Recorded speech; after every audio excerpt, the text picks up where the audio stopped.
Hey guys, welcome back to my channel. As you know, it is January 15th, what we've all been waiting for. Wandavision is the new show out on Disney Plus, and it is finally, the Marvel drought is now over. We officially have content. So I watched the first 2 episodes this morning. The second episode I will talk about in the next video, but let's go ahead and get started. So we open up with Wanda and Vision in a cute little 1950s car, kind of strolling through the neighborhood, and it says that they are newlyweds. So they've just moved into Westview and they're kind of getting settled in. They have funny little sitcoms where Vision drops her when he's walking into the house. Adorable, iconic, totally reminds you of I Love Lucy. So then fast forward to the next morning when Wanda and Vision are in the kitchen. And they are looking around and they notice that there is a heart on the calendar. And at the beginning of the episode, we don't know that it is actually August 23rd. It just has a heart on the 23rd. They can't remember exactly what the significance of the 23rd is. The Vision kind of plays it off like he knows exactly what it is. And Wanda's like, oh, yeah, of course I remember. Very cute, very kitsy. Fast forward a few minutes to Vision leaving for work. He goes to a place that does computational programming. It's kind of like a funny inside joke since we all know that he originated from Jarvis. So the whole database system thing, absolutely hilarious. But let's get back to Wanda. So Wanda actually meets her neighbor, who is Agnes, who we've been told is a very famous old witch. There are different origin stories based upon her. There's a famous one that is with the Fantastic Four storyline, but I'm not going to get into that because I'm trying to wait and see what they decide to do with her for the series. So Agnes comes over and she's talking with Wanda and she's like, you know, where you're from, how long have you guys been together? And Wanda can't seem to remember when they got married, how long they've known each other. It just feels like forever. Ensues sitcom laughter. Basically, she doesn't really remember anything other than the fact that they're together, and yeah, that's basically about it. And then she tells Agnes, she said, you know, it's the strangest thing. We're supposed to be celebrating something big tonight. And she says, oh, what are you celebrating? And Wanda thinks for a minute. She said, I think it's an anniversary of some sort, but I'm not exactly sure. And she goes, well, is it your anniversary? Like you're in his anniversary together? To which Wanda replies, yeah, I think it is. So they read some 1950s magazines on what to do, and Agnes tells her that she's gonna help her prepare dinner. Flash forward back to Paul Bettany as Vision, and he is working in the office and he fills out a huge stack of forms and he completes it in a really fast amount of time because he's Vision and Jarvis rolled into one package. And his coworker looks at him and he says, man, you really finished that fast. And he said, yeah, but what exactly do we do here? And he said, well, we do computational forms. And he said, right, but what are we trying to sell? And Vision's like, the guy's like, I don't understand what you mean. What's your question? We do computational forms. All very confusing for him. Then in walks Vision's boss, Mr. Hart, who tells him that he's really looking forward to having dinner with his wife and Wanda. And all of the 4 of them getting together tonight for dinner. And then Vision remembers, of course, that's exactly why there was a heart on the calendar. It's because Mr. Hart and his wife are coming over for dinner. To which he realizes that he needs to call Wanda to hopefully make sure that she's aware of what's going on. So he calls Wanda and Wanda says, of course, I know exactly what's going on. He's like, oh great, we're on the same page. And he said, well, yeah, we just had to make sure that, you know, we please him. He'd let somebody go last week because he didn't do correctly what he was supposed to do for dinner, and it was just a debacle. So she said, don't worry, I've got everything handled. Then we get a commercial break, and this is where things get interesting. This is where Marvel starts to drop in those little context clues. It's actually a toaster, but it does more than that. It can do toast, meatloaf, all kinds of things, but that's the main market selling point, and it is called the Toastmate. I think it's Toastmate. I wrote it down here. Yeah, the Stark Toastmate 2000. And the tagline at the end of the video is, forget the past, this is your future. Little shaky, little weird, total alternate reality vibes there, or what's going on with that? Forget the past? Does that have something to do with the reason why Wanda and Vision can't seem to exactly remember where they are, or where they came from, or how long they've been together, or why they don't have wedding rings? But after that, we fast forward to Vision coming home from work, and he notices that all the candlelights are dim, and his boss and his wife, Mr. and Mrs. Hart, walk in, And they're like, what is going on? Why is it all candlelit? And Wanda comes out in one of those really cool, ridiculous, feathery robes that 1950s style housewives wore, you know, like, oh, I murdered my husband, those kind of vibes.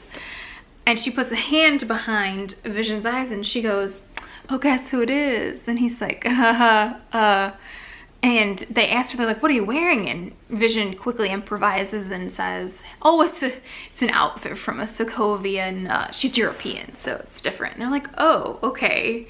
So they inform them that's the way of greeting. Wanda's panicking because she realizes that she doesn't have dinner for them, and her and Vision are then in the kitchen trying to figure out what the heck they're gonna feed the hearts, since they both totally messed up and thought that it was an anniversary, and then he thought it was dinner. And long story short, she decides to call Agnes while Vision goes and entertain Mr. and Mrs. Hart in the living room.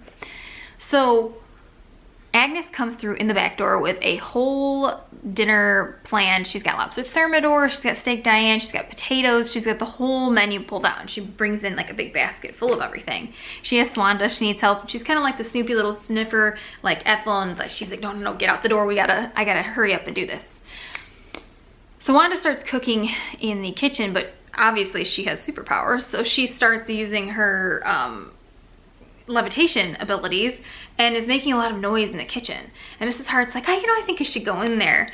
And Vision's like, oh no, you don't really need to help her. It's totally fine. She's got it all handled. To which there is the huge little, like if you look in the 1950s, the old houses, the kitchen opened up into the dining room. There's those wooden flat panels that would open up so that you could look out and peer outside.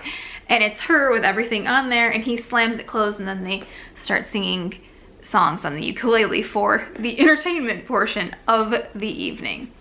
Meanwhile, Wanda's in the kitchen and she's trying to use her powers to cook a chicken, which is another part of the entree that they have. She ends up going too far, so she's now burnt the chicken. She's like, oh my god, what am I gonna do now? So then she reverts it back, and now all she has is eggs. And then Vision comes in and he scares the crap out of her. Says, what are you doing? And she throws the lobster out the window. So now dinner is officially pretty much like they don't have anything to go with. So he's like, I tell you what, well, let's switch places. So she goes out there and she's trying to entertain them. And then she comes back in and decides, oh, I know exactly what I'm going to do. She makes breakfast for dinner. So the boss and his wife think it's a little bit odd to have breakfast for dinner, but they're like, oh, I guess we'll go with it. This is strange. And in the meantime, they're getting asked questions from Mrs. Hart, like, oh, how did you guys meet? How long have you been married? Are you planning on having children? All the basic questions that a newlywed couple would be able to answer. And they're like, I don't really, why not? And they're like, and why, where's your rings? And all of those questions that Wanda and Vision can't seem to quite wrap their fingers around how long have we been together? What are we doing here? What is, I almost said, what is Gamora? That is totally the wrong Marvel Cinematic Universe part. But they can't quite imagine why exactly they can't remember anything. And so the boss keeps pestering them. He's like, why can't you remember? I don't understand. Why do you not know like how long you guys have been together? To which point he proceeds to start choking. And Vision and Wanda kind of look at him horrified, and they don't really move, and he just keeps choking, and he eventually falls back in his chair. And Mrs. Hart looks at them and she says, stop it, on repeat for probably at least a good minute before finally Wanda looks at Vision and says, go help him. So Vision uses his powers to dislodge it from his throat. And then Mr. and Mrs. Hart announce suddenly that they're going to leave. So they leave and end up walking out, and then Vision and Wanda sit on the couch and are like, oh my gosh, thank goodness that's over with. And then they sit on the couch and they're like, why don't we have an anniversary? Why don't we have a song? And Vision suggests that maybe they could just create their own. So that's indeed what they do. They decide that Wanda ends up making their rings, which is cute and romantic in an adorable way. And then they decide that August 23rd is now going to be their anniversary date. Because if you can't fit in, you might as well just join in. And their song is Yakety Yak, which is referencing to an earlier point in the episode where they're joking and singing that song.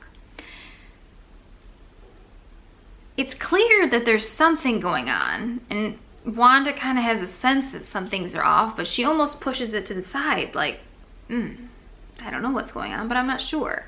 And the episode ends with a typical, almost stereotypical little heart like they used to do in the I Love Lucy days of television, and kind of close out with him and her on the couch with their heads next to each other. There is no after credit scene if you're looking for that. I mean, nobody said that there would be. But the one thing I did notice is, if you pay attention, there's all these different colored chips. They're red, blue, and green.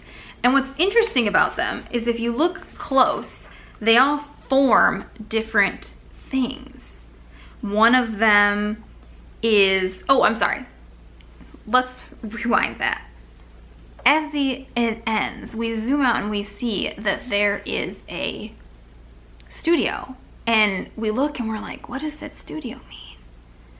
Somebody is almost like in a playback recording where they have been in there watching it and they've hit pause on it. And it's all up-to-date equipment, so we can clearly see that something's not right here. And we get that sword logo. I'm gonna get to sword in the next episode because I did look this up because it is a hint of possibly what is to come going forward in the Wandavision series. But after the episode, back to the chips that I was just talking about. There are red, blue, and green. That's the only way I can really describe them because it kind of looks like data just flowing through, like almost like a keyboard. Like when we go to Age of Ultron and they have all of the different pieces of Ultron and then Jarvis and they're speaking to one another. It almost reminds you of that, but in different color formats. When the red, you see a rose, and they kind of joke about the rose garden in part 2 of these episode 2, so we'll get to that in the next video. But what's interesting then is then they show a water tower, and then they have their house, and we're trying to figure out why is it that, I'm sorry, I had to move because my cat's like literally right here below. What are the significance of those? Are they going to play a role in something in the future? Are those connections to maybe the alternate reality? I guess we'll just have to wait and see. But stay tuned for my next video where I talk about episode 2, where there's so many more hints as to what could possibly be going on and what exactly we're in for this season and how that's going to tie into Spider-Man and everything else that the MCU has planned for Phase 4. See you guys in my next video. Stay tuned and don't forget to like and subscribe if you are interested in these. I'll be continuing to do them, so stay tuned for episode 2 of WandaVision. Bye guys!